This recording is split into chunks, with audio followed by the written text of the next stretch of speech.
Bonjour. Aujourd'hui, nous allons aborder la respiration Nadi Shodhana issue du pranayama. Cette respiration est une respiration phare dans le yoga et qui peut être pratiquée par tout le monde. Nous allons voir les bases. Après, le principe de la progression sera déjà plus complexe et demandera sans doute des restrictions. D'une façon générale, cette respiration va mettre en relation la circulation énergétique de notre corps. Nous avons dans notre corps 72 000 nadis. Ce sont des canaux subtils. Alors, les sages indiens ne les ont pas comptés. Ils arrivent par principe de mathématiques.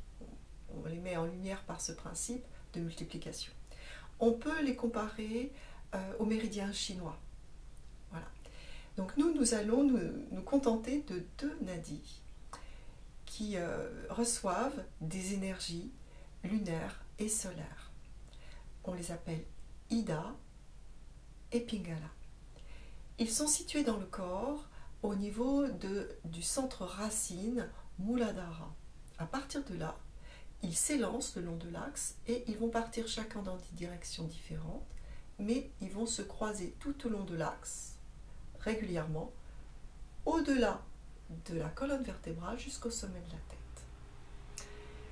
tête. Le problème, c'est que au cours de notre vie, de notre quotidien, chargé en stress, en maladie et toutes sortes de contrariétés, eh bien, ils vont se charger d'impuretés subtiles, on va dire même les traces des toxines que le corps accumule en fonction des difficultés, c'est-à-dire que ce soit des problèmes de nutrition, mais également la pollution et les stress qui nous arrivent psychologiquement.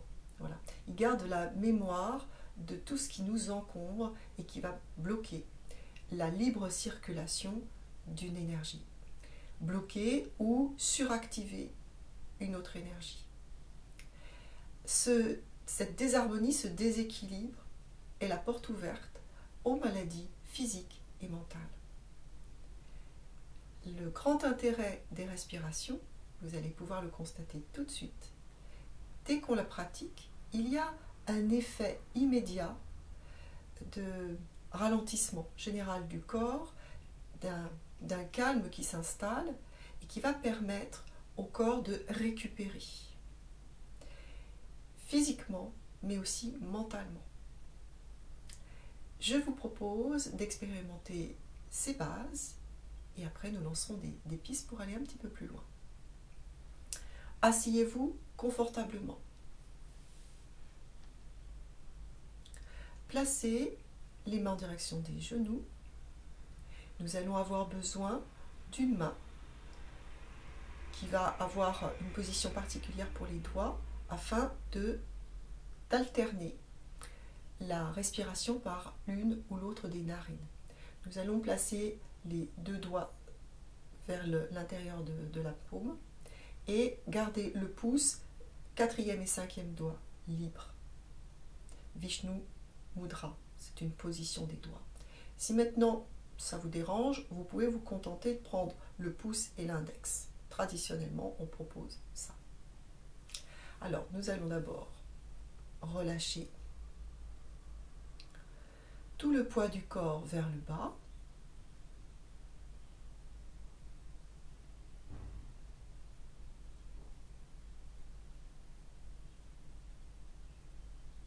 Et respecter un temps de silence.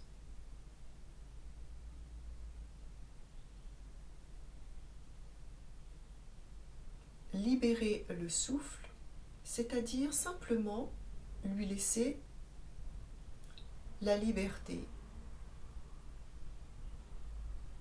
d'aller et venir en relâchant le ventre,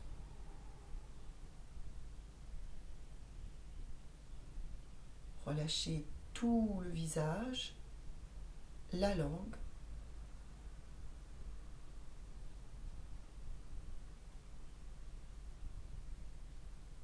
et prendre également le temps pour écouter les sensations. Cette respiration, encore plus que les autres, demande une écoute des sensations.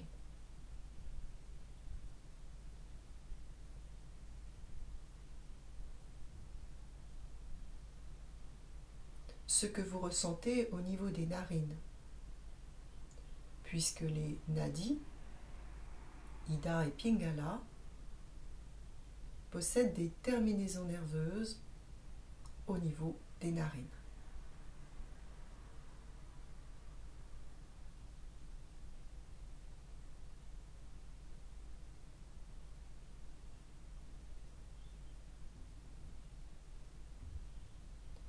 Puis nous allons placer la main avec la mudra et nous allons commencer par fermer doucement, sans appuyer violemment sur la narine droite correspondant à Pingala. Et doucement nous allons inspirer par Ida. Fermez Ida, expirez par Pingala. Inspirez par Pingala, expirez par Ida. Et puis relâchez. C'est un cycle. On va recommencer ce cycle une fois. Inspire Ida.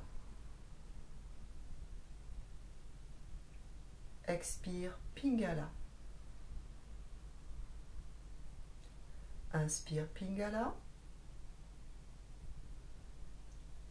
Expire Ida. Relâchez. Prenez le temps d'expérimenter à votre rythme cette alternance des deux narines. Peut-être vous allez être déjà surpris de sentir qu'il y a une narine qui fonctionne plus que l'autre.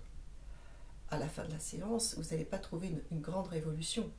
C'est le temps que vous allez consacrer jour après jour qui va permettre doucement cet équilibre. On va reprendre maintenant avec un compte.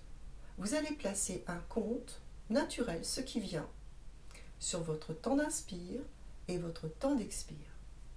On y va. Inspire par Ida. Expire par Pingala, selon votre rythme, comptez. Fin de l'expire pour vous, inspire.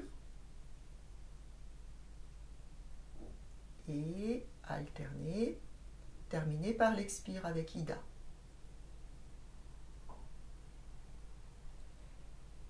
Vous pouvez le faire 2-3 fois pour voir si vous trouvez les mêmes chiffres. On va partir de cette base, ça c'est important. Cette respiration demande une écoute attentive de soi. On ne peut pas, dès le départ, s'enfermer dans un programme en vous disant, voilà, il faut respirer sur un rythme de 4. Ça ne veut rien dire. Vous comptez vite, vous comptez lentement. Peut-être que votre temps d'inspire et votre temps d'expire ne correspond pas au même chiffre. Donc maintenant, je vais vous donner la ligne à suivre. En fonction de votre rythme, vous allez modifier ces chiffres. Par exemple, vous avez trouvé 4 à l'inspire et votre expire, vous avez trouvé 3. Donc, il est plus court que votre inspire. Premier objectif, c'est égaliser, que l'inspire et l'expire soient basés sur le même chiffre. C'est déjà très bien. Puis vous allez poursuivre plusieurs cycles. Vous pouvez à chaque fois prendre le temps entre chaque cycle. Une fois que ça sera bien acquis que le cycle commence par Ida et se termine par Ida, vous pourrez les enchaîner. Ensuite, vous allez continuer en ajoutant 1 ou 2 unités pour votre temps d'expire, c'est-à-dire rallonger l'expire, le ralentir et le poursuivre. Le ralentir, ça veut dire que dès le départ de l'expire, il ne faut pas tout donner, il faut tenir un petit peu, donc ça c'est ralentir, et le prolonger, il dure plus longtemps. Voilà. Donc ça va demander un certain temps. Et l'effet de cette respiration, de prendre ce temps pour bien appliquer le principe de l'alternance, commencer par Ida, compter, ralentir sur l'expire par Pingala jusqu'au bout. Et inspire, respecter le même chiffre. Inspire par Pingala autant que par l'inspire avec Ida. Et expire. Voilà. Ça va franchir, vraiment, vous allez franchir une étape très importante. Et déjà, ce sont les bases. Vous allez trouver des bénéfices très importants. Donc c'est à vous de faire. Nous nous retrouverons pour la suite du programme. Je vous souhaite une belle pratique. Namasté.